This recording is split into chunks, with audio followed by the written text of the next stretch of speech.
ఇప్పుడే ఎన్గోల్డ్ బయర్స్ కి కాల్ చేయండి. మీ తాకట్టు బంగారం కష్టాలకి గుడ్ బై చెప్పండి. నేను దేవుణ్ణి నమ్ముతాను. మరి నేను కోమాలో ఉన్నప్పుడు మరి ఆ ప్రభు యేసు ప్రభు దయ వల్ల ఆయన ఆశీర్వాదం వల్ల ఎంతోమంది చర్చిలో కూడా ప్రేయర్ చేశాను. నాకు చాలా చర్చిల్లో మళ్ళీ బయటకు వచ్చి నేను ఇలా మేము నిలబడగలిగానంటే మన ఆ ప్రభు దయ వల్లే. ముఖ్యంగా మరి ఆ దేవదేవుడికి థ్యాంక్స్ చెప్పుకుంటూ లైఫ్ లాగా చెప్పుకోవాలి నేను. మీరు ప్రతి సినిమాలో ఆ మ్యాంగో అది ఉంటుంది సార్, ఏంటి సినిమాలో తాయెత్తు కాదు, అది దీనిలో క్రాస్ ఉంటుంది. ఓకే, మా అత్తగారు ప్రజెంట్ చేశారన్నమాట ఇది నాకు. అది దీని లోపల క్రాస్ ఉంటుంది, అది ఆమె ప్రజెంట్ చేశారన్నమాట. ఇంకా అప్పటి నుంచి ప్రతి పిక్చర్ ఇది కంపల్సరీ కనబడుతుంది, తీయడం అనేది జరగదు, ఎప్పుడు ఉంటుంది ప్రతి సినిమాలో. అసలు నీకోసం నేనెందుకు తన్నులు తినాలి? అసలు చెట్టెక్కకపోతే ఒట్టు చుట్టూ 14 ఇంజక్షన్లు పొడిపించుకున్నావండి.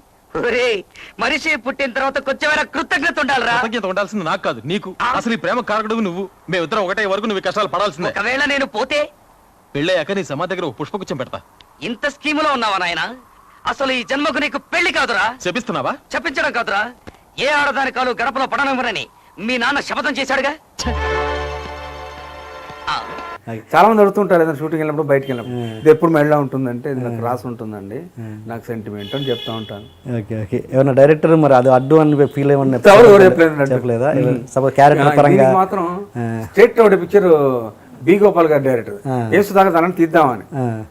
ఎందుకు సార్ దాన్ని మీకేమైనా ఇబ్బంది అయితే ఎప్పుడు తీస్తా అన్న. సెంటిమెంట్ ఉందా సుధాకర్? సెంటిమెంటే సార్, పిక్చర్స్ అని హిట్ అవుతా ఉంటుంది అంటే దాని గురించి ఎందుకు అన్న. ఉంచు సుధాకర్ బి గోపాల్ గారు ఆయన 30 లేని సేవ కూడా అలాగే అన్నారు దాన్ని. అలాగే ముత్యాల సుబ్బయ్య గారితే సరే సరే అంటే కొన్ని క్యారెక్టర్స్ వస్తాయి. సపోజ్ రిక్షా వాడి క్యారెక్టర్ వేయాలి, అప్పుడు అది ఉంటుందండి, అప్పుడు కూడా అంతేనా? ఓకే, అలా అడ్డు చెప్పిన వాళ్ళు ఎవరు ఉన్నారంటే వీళ్ళు ఎవ్వరు అడ్డు చెప్పలేదండి. Okay okay, right. ఇప్పుడు వస్తున్న కామెడీ మీద కేవలం పంచులు అంటే చాలా అంత అందరూ అని కాదు, కొంతవరకు కొన్ని సినిమాలలో కేవలం పంచులు ప్రాసుల మీదే కామెడీ అన్నట్టుగా రిజిస్టర్ అయిపోయింది. అంటే మీరున్నప్పుడు అలా కాదు, కొంచెం ఏదో ఫ్యామిలీ ఆ రిలేటెడ్గా మీరు ఒక క్యారెక్టర్ దాంట్లో ఉండి ఇన్వాల్వ్ అయ్యి అలా పంచుల మీద కాకుండా ఆ సిచ్యువేషన్ పరంగా వచ్చేది. ఇప్పుడున్న పరిస్థితుల మీద మీ అభిప్రాయం ఏంటి? అది బాగుంది. ఇప్పుడు ఎక్కువ మరి ఆ పిక్చర్స్ పవన్ కళ్యాణ్ గారి పిక్చర్స్ చూస్తూ ఉంటాం పంచెస్, మరి ఆ పంచెస్ అని బాగా క్లిక్ అవుతున్నాయి కదా. ఈ రావు రమేష్ కొంతవరకు బెటర్ అనిపిస్తుంది ఆయన, కొంచెం పంచెస్ ఇచ్చినట్టుగా ఉంటుంది అతను డైలాగ్ డెలివరీ, అది బాగానే ఉంటుంది అనిపిస్తుంది నాకు. అంటే ఇంత బిజీగా ఉన్న మీరు సడన్గా అంటే ఒక ఒక ఒక స్టేటస్ని చూసి బిజీగా ఉన్న మీరు సడన్గా ఖాళీగా అవ్వడం అనేది కొంచెం మనసుకు చాలా ఇబ్బందికరమైన విషయం, మీరని కదా ఎవరికైనా కూడా. కరెక్టే. అలాంటి పరిస్థితిని మీరు ఎలా ఓవర్కమ్ చేశారు? సిక్ అయిపోయాను. సిక్ అయిన తర్వాత మళ్ళీ ఇప్పుడు కదా రికవరీ, మళ్ళీ వాకింగ్ వెళ్తాను, బయటకు వెళ్తాను, అన్ని రకాలుగా హెల్తీగా ఉన్నాను కాబట్టి అదొక టైం అలా అయింది అనుకుంటున్నాను. తప్పితే మళ్ళీ బయటకు వచ్చి నేను మరి అసలు చాలా మంది అడుగుతుంటారు, మీరు ఇలా బయటకు వస్తారని ఎక్స్పెక్ట్ చేయలేదు, మళ్ళీ బయటకు వచ్చారు, ఎందుకు సినిమా లాక్ చేయట్లేదు చాలా మంది అడుగుతుంటారు. నాకు ఆ క్రేజ్ అలాగ ఉంది, నేనంటే ఇష్టపడే అభిమానులు అలా ఉన్నారు. ఇంటికి వస్తాను చాలా ఫ్యాన్స్, వాళ్ళంతా అడుగుతుంది మీరు ఎప్పుడు సార్ లాక్ చేస్తారు. ఇప్పుడు ఆ వాడు నేను కదా పిక్చర్ లాక్ చేస్తున్నానయ్యా, ఆ సినిమాలో లేకపోతే మంచి సినిమా అవుద్ది, ఇంకా తప్పనిసరిగా మంచి సినిమాలు వస్తాయి చేస్తాను అని చెప్తూ ఉంటాను. అలాగే ఆడియన్స్లో నాకు క్రేజ్ ఉన్నందుకు చాలా ఆనందంగా ఉంది. ఉంది అనేది ఆ గ్యాప్, ఆ టైంలో మీ మనసు ఖాళీగా ఉండడం, అదొక ఒంటరితనం అని అది ఉంటుంది కదా, ఉండి దాన్ని ఎలా ఓవర్కమ్ చేశారు? మీరు ఎలా ఓవర్కమ్ చేశానంటారా? నేను నా సొంత ఎక్కువ టైం స్పెండ్ చేసేవానండి. ఓకే, వాడి చదువు కానీ తర్వాత వాడు నన్నే గొడవ చేస్తాడు, నా సినిమాలు చూడవాడు, నా తమిళ సినిమా అంటున్నాడు, ఏదో ఒకటి అని చూస్తాడు, ఈ సినిమా బాగుంది డాడీ, ఈ సినిమా బాగుంది, ఎక్కువ సినిమాలు నేను చూపిస్తాడు డాడీ, ఇప్పుడు చేయట్లేదు కానీ నువ్వు హీరోగా అంటాడు, హీరోగా ఎట్లేదు కామెడీ సినిమాలు చూడొచ్చు అంటే చూస్తూ ఉంటాడు, ఐమిడి మూడు కానీ అవి కానీ చూసి ఎంజాయ్ చేస్తూ ఉంటాడు. మళ్ళీ అలా చేయాలి డాడీ అంటుంటాడు. అప్పుడు ఎంతండి ఏజ్ ఇప్పుడు? వాడు ఇంజనీరింగ్ చదువుతున్నాడు ఇప్పుడు, ఇంజనీరింగ్ సెకండ్ థర్డ్ ఇయర్కి వచ్చి. ఎక్కడండి? ఎక్కడ? సిబిఐటి. Okay okay. మీరు యాక్టింగ్ చేస్తున్నప్పుడు మీరు చాలా సినిమాలకి షూటింగ్ వెళ్ళే ముందు మీ అబ్బాయితో కొద్దిసేపు గడిపాక కానీ షూటింగ్కి వెళ్ళేవారు కాదంట. అవును, అది ఎంత పెద్ద హీరో అయినా కూడా. నిజమే అది. నేను ఎక్కడ షూటింగ్లో ఉన్నా కూడా మా అబ్బాయి ఏం చేస్తున్నాడు, బయటికి వెళ్ళాడు, ఎక్కడికి వెళ్ళాడు అడుగుతూనే ఉండేవాడిని. అంత అంతే. 10 years తర్వాత పుట్టాడు బెన్నీ మాకు. అదే తెలిసింది. 10 years తర్వాత పుట్టాడు అనమాట, ఆ ప్రభు దేవలో పుట్టాడు వాడు. అందుకు వాడి పేరు కూడా బెనెడిక్ట్ మైకేల్ అని పెట్టాం. ఓకే, వాడి పేరు కూడా అలా ఉంటుంది.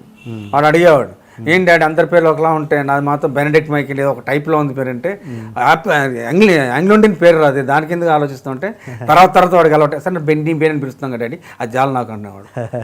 వాడికి అంత పెద్ద పేరు బెనడిక్ట్ మైకేల్ అనేది పెద్ద ముందు ఒకలాగా అనేవాడు, తర్వాత వాడికి మళ్ళీ వాళ్ళ ఫ్రెండ్స్ అంతా మైకేల్ పెట్టడంతో వాడు ఎంజాయ్ చేస్తూ ఓకే డాడీ నా పేరు బాగుంది అనేవాడు. ఓకే సార్, కానీ కొంతమంది అంటారు సుధాకర్ గారు చాలా షార్ట్ టెంపర్ అని, షార్ట్ టెంపర్ వల్ల కూడా కొన్ని సినిమాలు పోయాయి అని అంటుంటారు, ఎంతవరకు నిజం సార్? అది షార్ట్ టెంపర్ కాదండి, ఏదైనా ఫ్రాంక్గా మాట్లాడుతూ ఉండాను నేను. ఆయన ఒకరోజు ఇన్ని గంటలే షూటింగ్ అంటే అన్ని గంటలే వర్క్ చేసాను. ఎక్స్టెన్షన్ చేయాలంటే ముందు చెప్పండి, నాకు చెప్పకుండా నన్ను ఇబ్బంది పెడతారని అవ్వండి. సో కొంతకాలం నేను 6 వరకే చేస్తూ ఉండండి. 6 తర్వాత షూటింగ్ ఉందనుకోండి ముందే చెప్పేవాడిని, నాకు 6 తర్వాత షూటింగ్ ఉంటే ముందే చెప్పండి, నేను ప్రిపేర్ అవుతాను మెంటల్గానే అవ్వండి.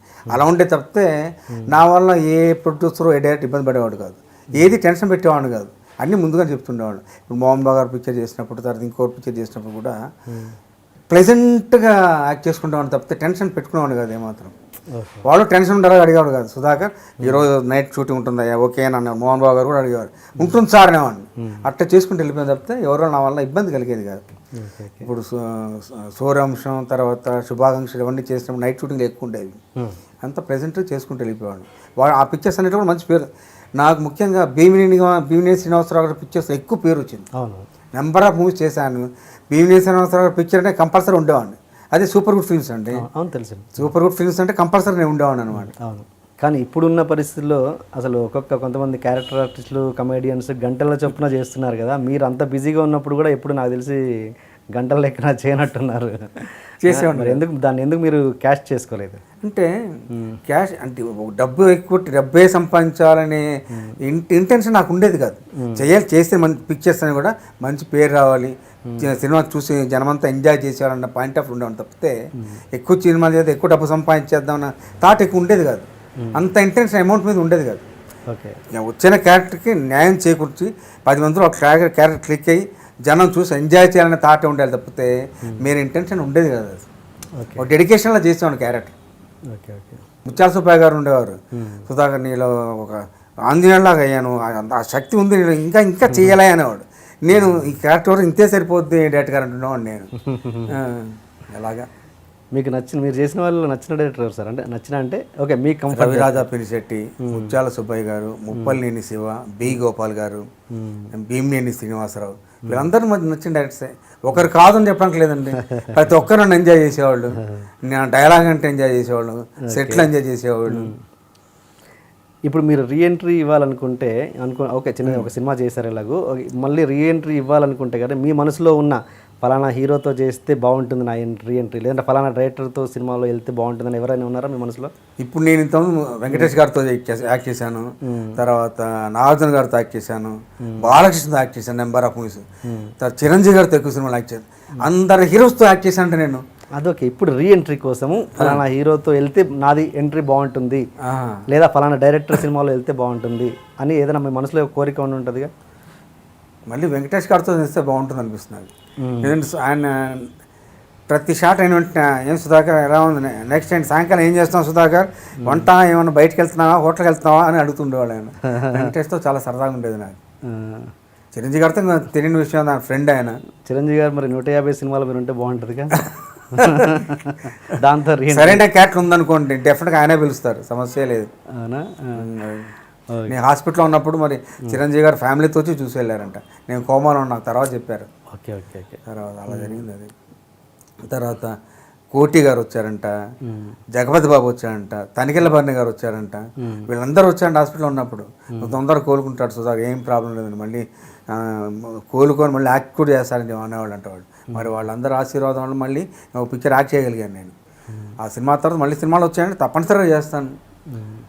మరి మంచి క్యారెక్టర్ వచ్చిందనుకోండి, నువ్వేం చేయాలని లాగా ఎవరిని వచ్చారనుకుంటే తప్పనిసరిగా చేస్తాను సమస్య.